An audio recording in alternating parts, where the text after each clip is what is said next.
वो पहले अनकॉन्स्टिट्यूशनल काम करते हैं, गैर कानूनी काम करते हैं और अगर आप उसमें विरोध करने आते हैं तो प्रशासन से, शासन से आपके खिलाफ कार्रवाई करते हैं। जिस तरह का भाव राज्यसभा में था वो बाबा साहब भीमराव अम्बेडकर जी का अपमान है।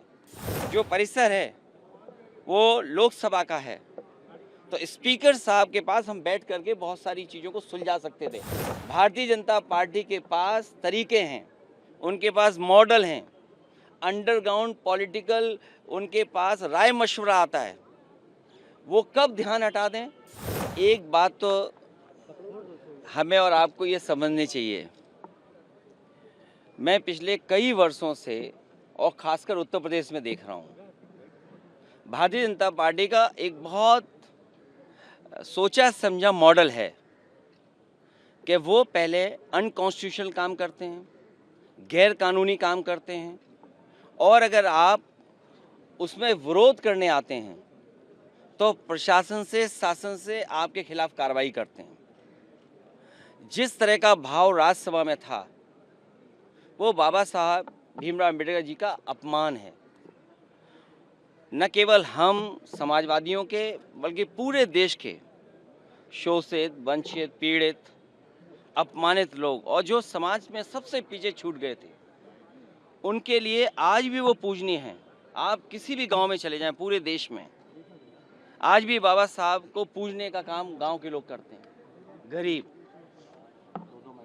हर समाज के लोग उनको भगवान की दृष्टि से देखते हैं।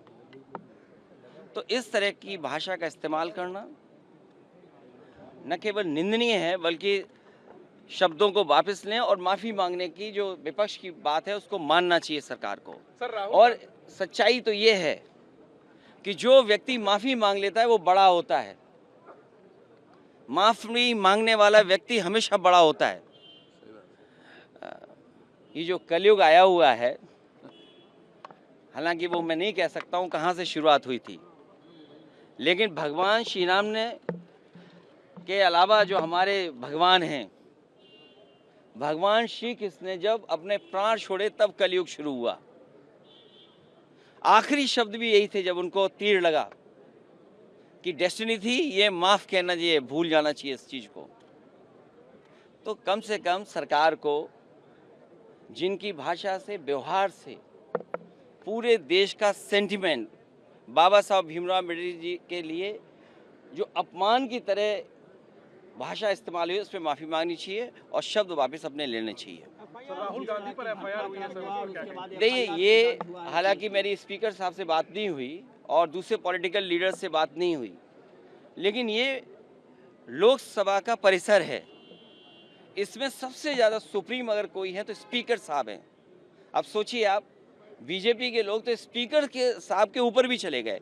हालांकि मेरी किसी पॉलिटिकल पार्टी से बात नहीं हुई, लेकिन ये जो परिसर है वो लोकसभा का है, तो स्पीकर साहब के पास हम बैठ करके बहुत सारी चीज़ों को सुलझा सकते थे। लेकिन मैंने जो बात शुरू में कही, भारतीय जनता पार्टी के पास तरीके हैं, उनके पास मॉडल हैं, अंडरग्राउंड पॉलिटिकल उनके पास राय मशवरा आता है। वो कब ध्यान हटा दें, और पहले तो खुद अनकॉन्स्टिट्यूशनल काम करते हैं, पहले खुद गैरकानूनी काम करते हैं और फिर शासन प्रशासन से ऐसा कुछ करते हैं जिससे कि दूसरे पर आरोप लग जाएं। और मैं तो फरक्काबाद के सांसद जी को देख रहा था, वो सर्टिफिकेट वाले सांसद हैं। अगर उनको इलाज दवाई की ज़रूरत हो तो उनके लिए सलाह यही है कि हम फरक्काबाद से डॉक्टर बुला करके फ्री इलाज करा सकते हैं उनका।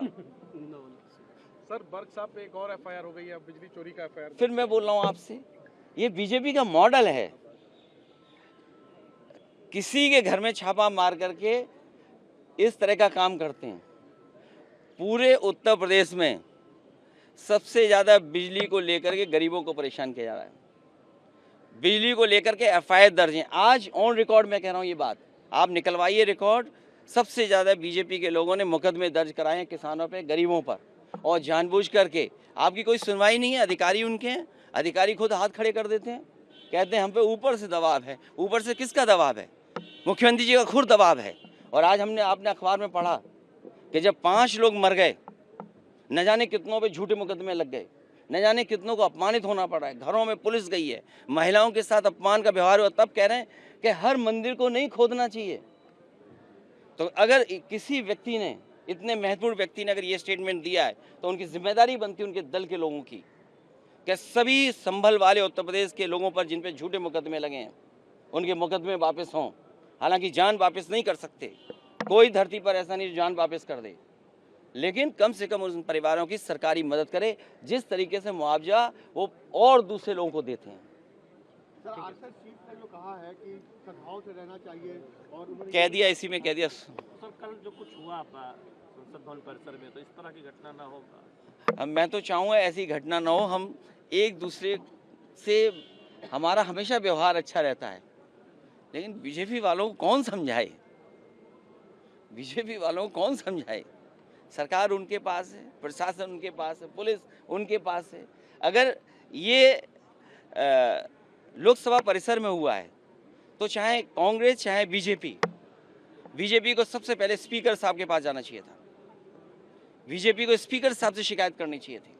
और अक्सर हम और आप तो देखते हैं, जब आपको बाहर किया जाता है तो स्पीकर साहब आपको बाहर करते हैं, पुलिस बाहर नहीं करती है आपको। तो ये शिकायत अगर बीजेपी के लोगों को करना था तो स्पीकर साहब से शिकायत करते, स्पीकर साहब सभी लीडर्स को बुला लेते, हम लोग बात कर लेते। अखिलेश जी, कल जो धक्का मुक्की वाला प्रकरण जब आपकी जानकारी में आया, उसके बाद फर्रुखाबाद वाला तो नकली सर्टिफिकेट से जीत करके आए हैं, केवल सर्टिफिकेट से जीते हैं वो। और मैं तो कहूँगा उनके इलाज के लिए हम लोग मदद करना चाहते हैं। पंजाब के किसानों पर अखिलेश जी मिलने जाएंगे क्या सर? किसान बोर्ड से हटाए। लोहिया जी की वो बात मुझे याद आती है। लोहिया ने कहा कि एक तो जेल में जाते रहो, दूसरा फावड़ा और तीसरा वोट। तो किसान की हर मांग के पक्ष में हम, और भूख हड़ताल के पक्ष में हम नहीं हैं। लोहिया जी, समाजवादी लोग कभी भूख हड़ताल के पक्ष में नहीं रहे। हम लोग संघर्ष और बोर्ड की ताकत से हटाने के पक्ष में रहे हैं। हमें उम्मीद है किसानों की सरकार सुनवाई करेगी।